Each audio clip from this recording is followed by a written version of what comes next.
Brasil possui 5.564 municípios e há várias propostas de lei tramitando na Câmara destinadas a aumentar o seu número. O deputado César Lum apresentou uma proposta de emenda constitucional estabelecendo que cabe ao Congresso Nacional aprovar lei complementar determinando o período em que o município poderá ser criado.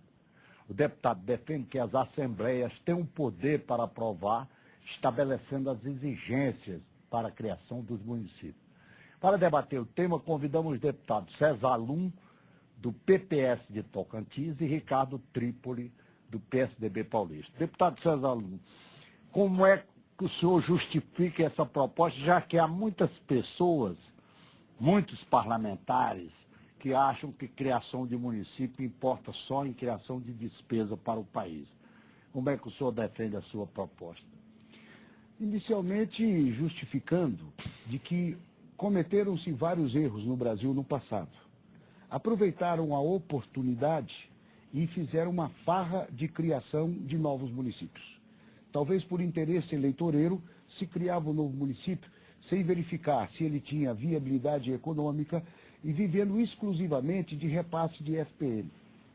E isso fez com que alguns estados brasileiros, que têm muitos municípios, como o estado na região sul e na região sudeste, que eles se posicionassem contra a criação de novos municípios.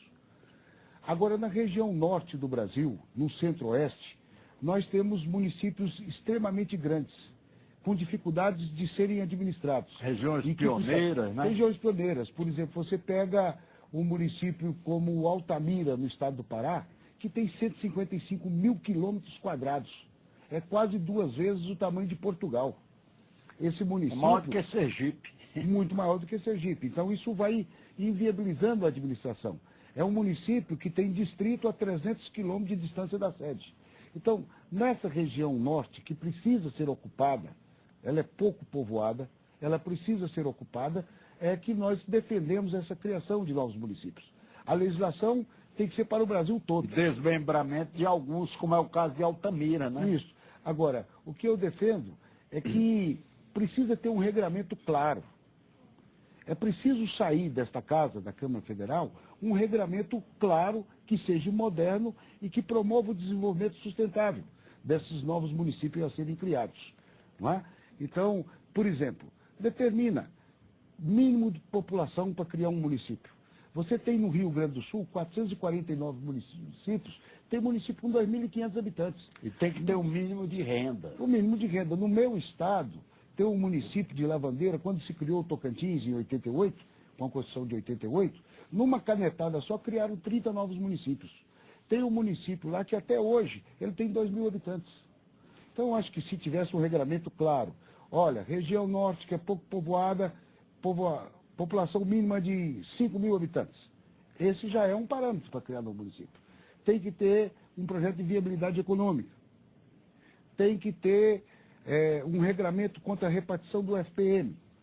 Eu não vou querer criar um município no estado do Pará para mexer no FPM do estado de São Paulo. Aí não. Então, do FPM destinado ao estado do Pará se redivide para atender os novos municípios.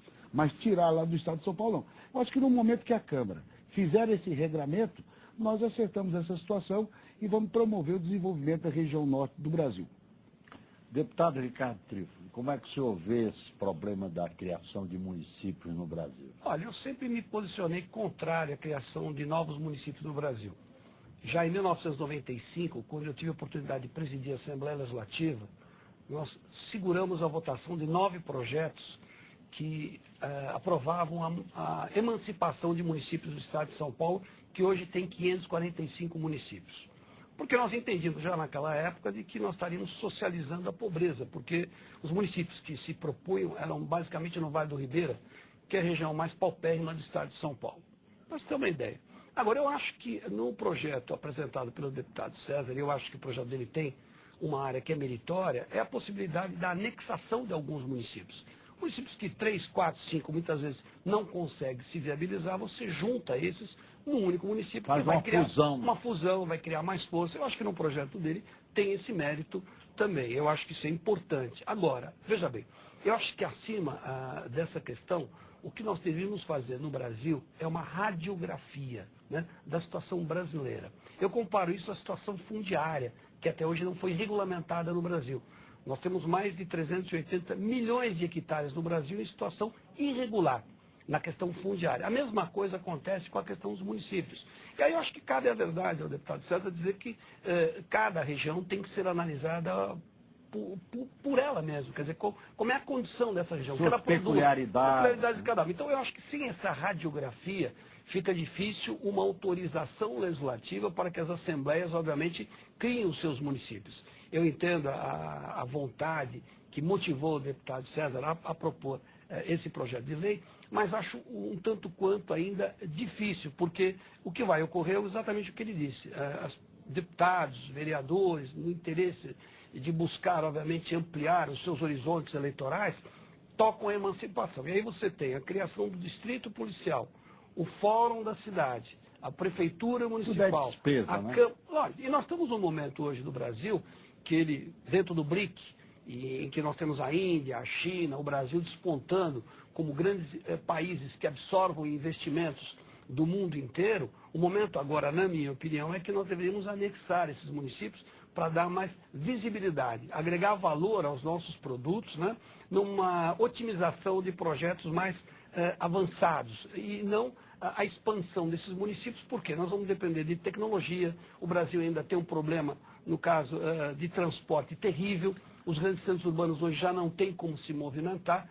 Cidade de São Paulo hoje com 7 milhões de veículos, o trânsito chega a 150 quilômetros, ou seja, é um problema grave, sério. E não é só uma metrópole como a cidade de São Paulo, outras metrópoles Daqui a pouco não se anda mais em São Paulo. E outra coisa, o problema de saúde, se você for ver, transporte, porque a pessoa fica num estresse dentro de um automóvel, que chega um momento ele tem que correr ao médico, tem que tomar medicamento, quer dizer... Vira psicótico. É exatamente isso. Então, eu acho que nós devíamos fazer uma análise de todo o processo brasileiro de adensamento, de ocupação, de regularização fundiária, para saber exatamente onde você tem, se arrecada muito, onde se arrecada pouco, quem necessita realmente, quem não necessita. Porque você veja a questão do pré-sal, eu vou entrar num outro assunto. Aqui, outro dia, as pessoas, não, vamos fazer o seguinte, o governo quer dividir os recursos do pré-sal por todos os municípios brasileiros. Conclusão, nós vamos ter uma migalha para cada município, não vai resolver o problema de ninguém, né? E um recurso que poderia estar sendo destinado para uma área específica. Então, se você quer resolver o problema da previdência, por exemplo, da aposentadoria dos idosos, pega o dinheiro do pré-sal, 50% dele, investe nesse segmento. Você valoriza o idoso que já trabalhou muito pelo país, etc. e tal. Quer dizer, nós temos que trabalhar em cima daquilo que a gente já tem, daquilo que já existe. E eu acho que, nesse aspecto, o projeto de deputado vem em bom momento para a gente discutir essa questão e colocar o problema para a Câmara Federal. Aliás, começar a discussão. o ministro Jobim agora vem de advertir que o fato de o Brasil dispor dessas reservas de petróleo no pré-sal o sujeitam ao terrorismo internacional. Sim, não tenha dúvida. Aí a gente vai entrar na discussão das nucleares, que se você quiser depois a gente faz um pouco sobre elas. Mas voltando à proposta aqui do deputado. Eu gostei muito de ouvir o deputado Ricardo Pipo, porque ele reforça a minha tese. Quando o Juscelino Kubitschek quis transferir a capital federal do Brasil aqui para o Planalto Central, porque ele entendeu que era uma região grande, despovoada, e que merecia o desenvolvimento e desafogaria, né? merecia ser ocupada. E promoveu o desenvolvimento. Eu vou dar um outro exemplo. Meu estado do Tocantins foi criado na Constituinte de 1988. Nós pertencíamos a Goiás e éramos a parte pobre, a parte podre que Goiás considerava o seu norte. Hoje o Tocantins é um exemplo de estado, com 22 anos, cresceu muito. A ausência de governo faz com que as populações, as comunidades fiquem atrasadas. Com a redivisão territorial, criando novos municípios ou novos estados, você aproxima o governo da população. Qual é o PIB hoje do Tocantins, Produto Interno Bruto? Eu não tenho o PIB do Tocantins.